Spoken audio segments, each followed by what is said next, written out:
kuan day ta mga loves. Kung paniud to karon. Munggos. Wala na ko kapalit og isda. So, akong isubak sa kong munggos kay kuan. Bulad palutpot. Akong giprito na. Paliya, kung kining kinchay. Pero ang munggos, nalata na.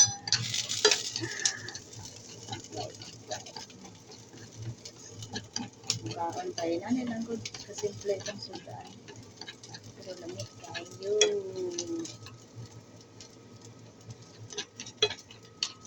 Ano ra? Akong ipo nagtubig kaya daghan naman din kayo. Labot kayo. Wala na akong tubig para naisabaw-sabaw. Ang lasa sa bulad.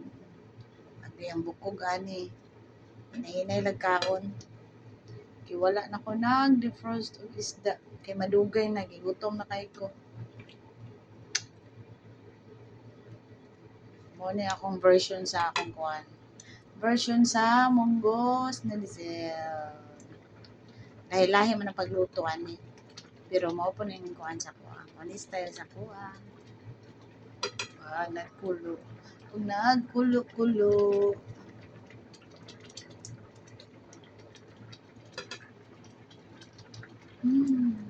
Naamoy ko na. Naamoy ko na ang sabaw. Then wala din ako na-start ang rice cooker, no?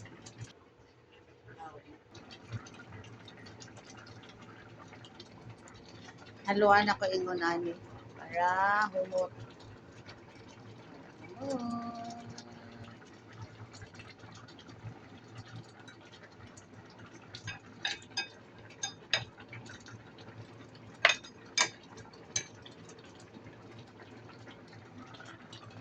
Pwede na.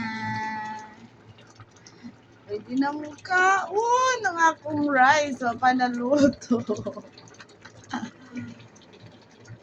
Ala.